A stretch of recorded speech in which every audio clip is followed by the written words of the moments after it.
Estamos aqui ao vivo com um Bom Dia Senar Mato Grosso. Estávamos conversando aqui entre nós e quem está aqui conosco, Rafael Degraff. Tudo bem, Rafael? Rafael, que veio do interior de São Paulo, está aqui novamente conosco. Tudo bem? Bom dia. Bom. Rafael, hoje nós vamos falar sobre plantabilidade do milho. Você, produtor rural que está nos acompanhando, sabe que essa segunda safra de milho é extremamente importante, os preços estão atingindo patamares recordes e a janela vai estar encurtada porque houve aquele atraso, na safra de soja. Por isso é muito importante ficar atento à plantabilidade, ao momento de implantar a lavoura. Muita gente diz que uma boa safra começa por um plantio e assim tem que ser feito, né, Rafael? Com certeza. Bom, o plantio, vamos começar falando para vocês, ele é muito importante, especialmente na segunda safra, onde a gente produz aí 75% quase do milho produzido no Brasil.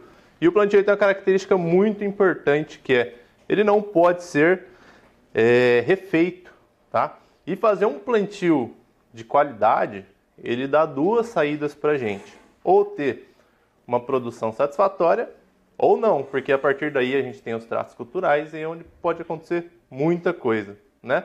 Agora, se eu fizer uma semeadura inadequada, aí eu tenho certeza de que a minha produção não vai atingir o potencial que nós esperávamos, ok? Perfeito, então muita atenção nesse momento e é claro que a gente vai ter algumas orientações, algumas dicas aí de como conseguir implantar. O Rafael preparou até, inclusive, alguns números que mostram o tamanho do impacto que pode acontecer financeiro para o produtor caso não siga essa recomendação ou não consiga implantar a lavoura dessa maneira. Com certeza. O caminho para ter um plantio de qualidade é a chamada plantabilidade, né? Que inclusive é um termo que vem estado em alta ultimamente e quebrando um paradigma, né? Muita gente acha que a plantabilidade se refere somente a espaçamento uniforme entre as sementes distribuídas no campo, que com certeza afeta os resultados positivamente da produção. Mas a plantabilidade começa com uma semente de qualidade sendo semeada, né? Entra assim o espaçamento equidistante entre as sementes, mas nós não podemos esquecer de profundidades uniformes, que quando desuniformes vão causar redução na produtividade, qualidade da sucação, tá? E qualidade do cobrimento do suco, que vai garantir que a semente germine. Bom, o que isso vai refletir para a gente? O que essa plantabilidade reflete para a gente? Vou fazer um exemplo fora do milho, mas só para vocês entenderem. O professor Paulo Arbex, de Botucatu, que acho que ele é bem conhecido nessa área de plantabilidade, ele tem apresentado alguns resultados na semeadura da soja nas últimas safras, onde apenas com um plantio de ótima qualidade, ele obteve 8 sacos a mais de produtividade na soja.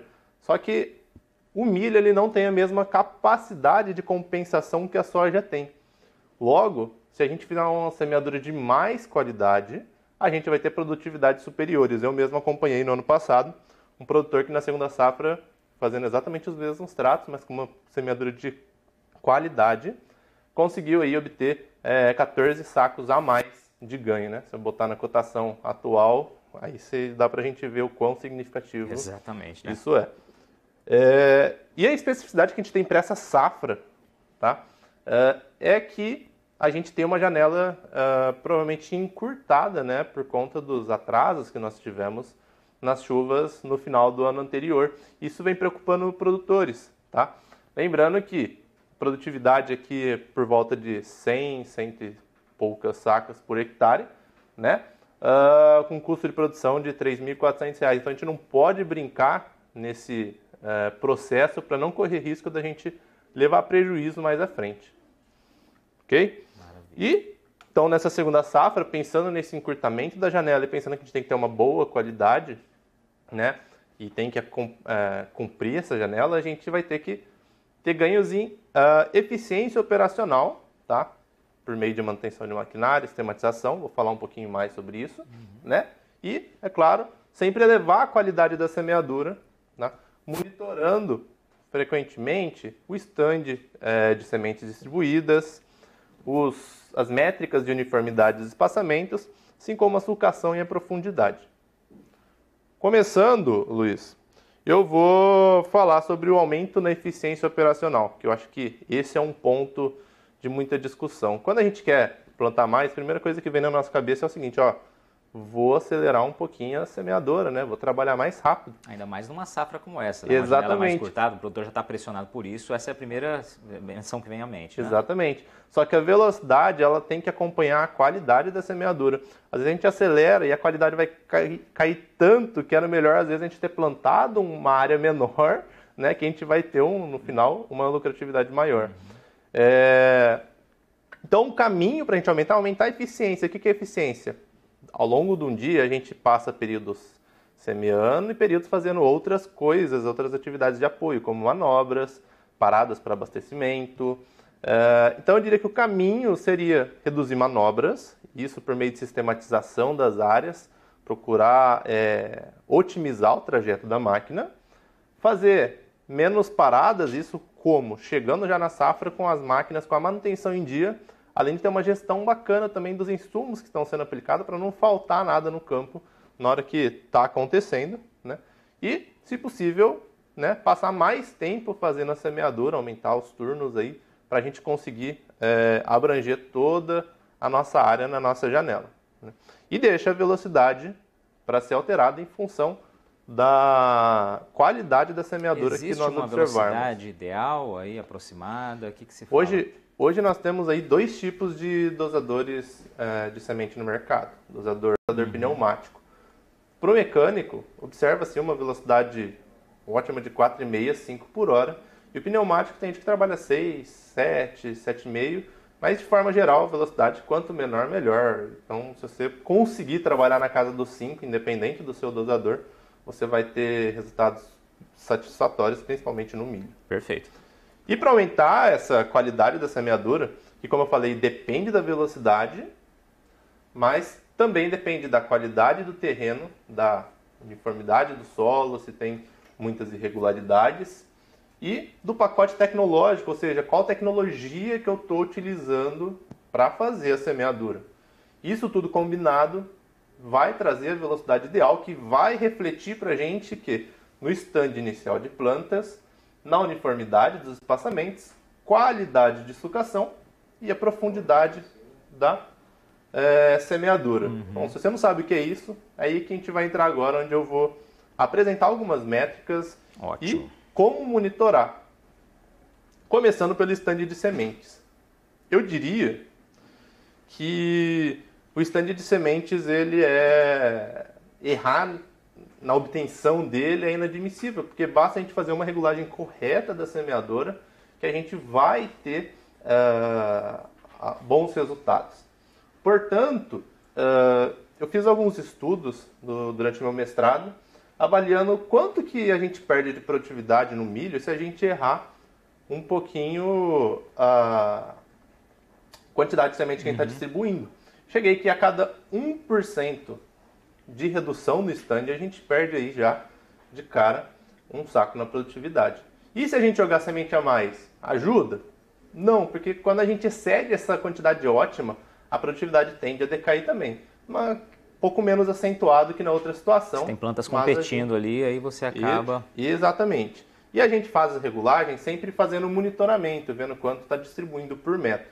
No milho a gente tem aí uma quantidade de semente distribuída de 3 a 3,5 sementes por metro de sulco, né? E quando a gente vai fazer essa contagem, ocorre às vezes da gente errar lá 0,1 semente, ou seja, queria distribuir 3,5, distribuir 3,4 sementes a média, então, tá bom, né? Chegamos bem próximo. E aí que eu te digo que não, né? Quando a gente erra essa 0,1 semente por metro, isso vai representar na produtividade final 3 sacos por hectare de perda. E se a gente colocar nos custos de produção mais o valor que nós poderíamos vender essa saca, a gente chega aí a perdas de R$200 por hectare. Isso só no plantio. Daí para frente já perdeu, né? Então a gente tem que olha começar só certinho. Como é importante, né? Normalmente a gente visualiza ali a perda de produtividade, né, apenas, mas não quantifica o que isso significa financeiramente, né? E aqui um bom exemplo aqui é estudado aí justamente por você, Rafael. Muito Perfeito. bom, muito bacana. Então, em relação ao stand, não vamos errar, vamos fazer a regulagem correta, sempre checar a pressão dos pneus da semeadora, que afetam isso diretamente. E, obtendo um stand adequado, aí nós partimos já para durante a operação, onde nós vamos observar nesse aspecto os índices de falhas e duplas na semeadora. Lembrando que espaçamentos duplos ocorrem quando duas sementes são posicionadas muito próximas e nenhuma das duas vem a produzir o que uma planta apenas produziria, ou seja, a gente já perde produtividade aí. Espaçamentos falhos são quando a gente tem um espaço muito grande sem uma planta, ou por falha na germinação, ou porque simplesmente nós não depositamos uma semente ali, e aí a espiga que seria produzida nunca será produzida. Perfeito, Okay? perfeito. Isso é um bom esquema que mostra muito bem isso aqui, né? E aí é monitoramento, como você mencionou ali atrás, né? Perfeito. A orientação do produtor para ele ficar acompanhando. E a métrica para isso é a seguinte: para ser considerado uma dupla, a gente vai ter apenas metade do espaçamento teórico, ou seja, se eu quero uma semente a cada 30 centímetros e caiu uma a 15 centímetros da outra, isso já é considerado um espaçamento duplo.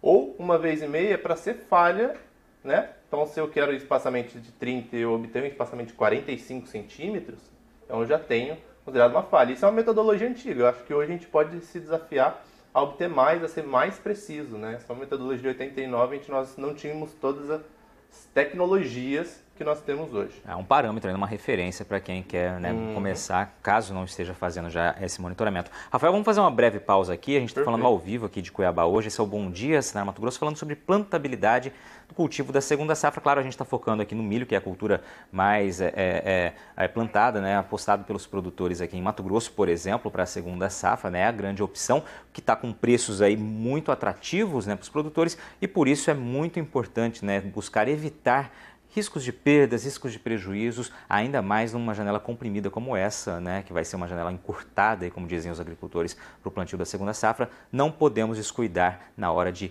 colocar essa semente no campo, na hora de dar o pontapé inicial desta segunda safra. Daqui a pouquinho a gente volta ao vivo aqui de Cuiabá. Continue com a gente. Esse é o Bom Dia, Senar Mato Grosso.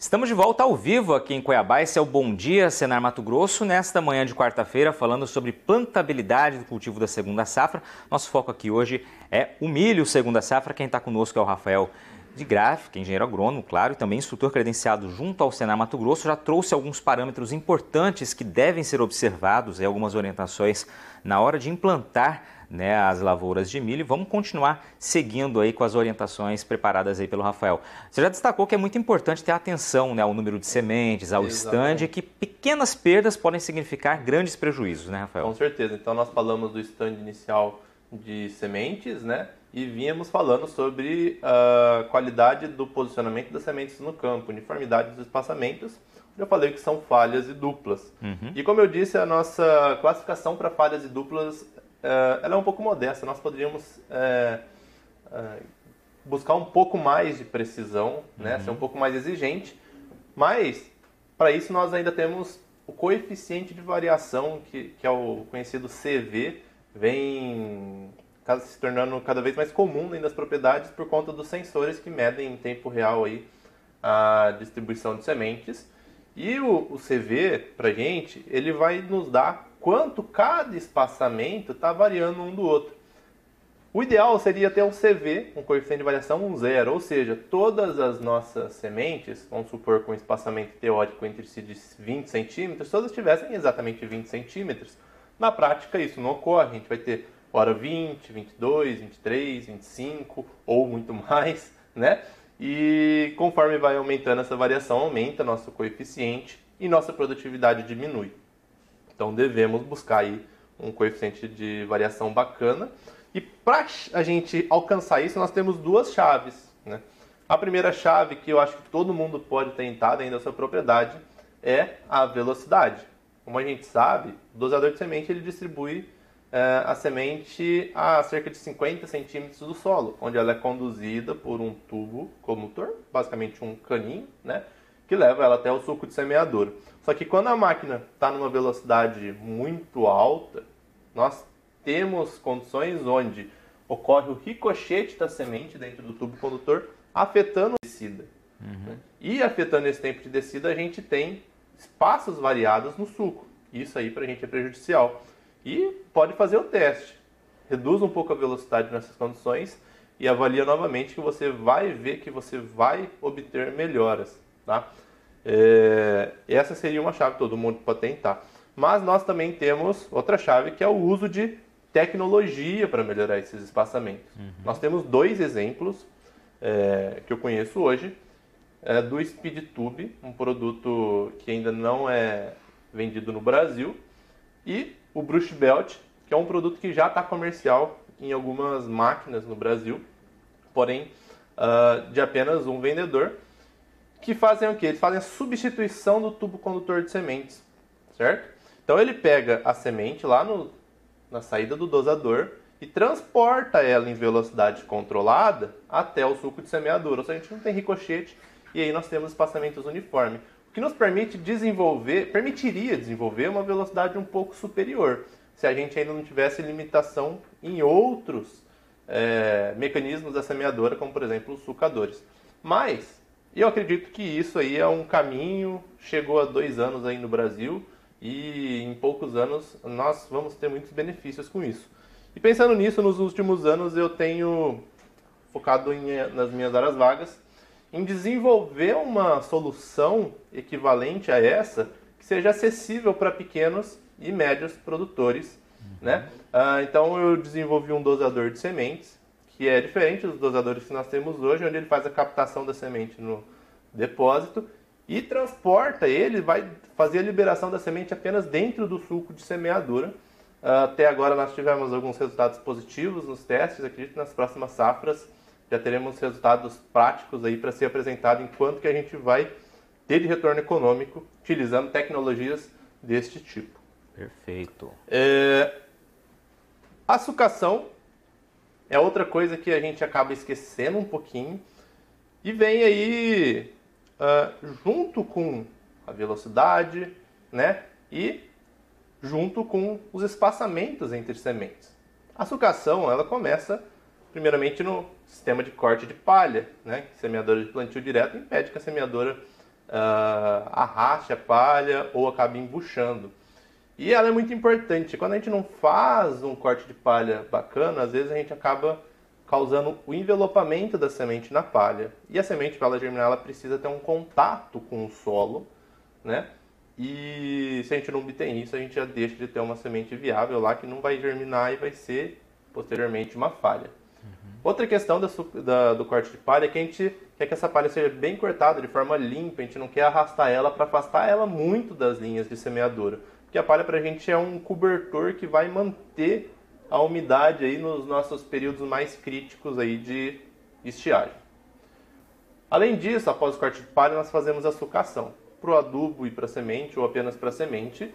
E nesse caso a gente não quer mobilizar excessivamente o solo, a gente quer fazer um suco limpo, sem lançar esse volume de solo retirado para muito longe, ok? Então a velocidade aí também é uma chave. E a sucação, ela resulta na profundidade da semeadura, que tende a ser também muito importante para a gente. É outro elemento chave. Outro elemento chave. Então, qual que é a questão da profundidade da semeadora? Ela, quando a gente coloca uma semente um pouco mais profunda que a outra, essa semente mais profunda, ela vai demorar mais para emergir, né? E logo, as plantas vizinhas a ela já saíram do solo, já estão mais desenvolvidas. A hora que ela sair, ela vai estar sombreada pelas outras. E aí ela vai ter que correr atrás desse atraso. A gente chama isso de competição entre plantas. As plantas de milho competem por água, por luz e por nutrientes, basicamente. Então a gente quer que todas estejam nas mesmas condições para não ser uma competição injusta, né? Eu nunca fiz esse teste particularmente, espero aí nos próximas safras ter a oportunidade de fazer, mas existe um fabricante que afirma que quando uma planta de milho está um estágio vegetativo atrasado em relação às demais plantas, ela já perde aí de cara 50% da sua produtividade. Ou seja, se ela é para produzir 100, 120 gramas de milho, ela vai produzir 50. Isso aí já é um prejuízo, né? Imagina isso em 1 hectare todo, né?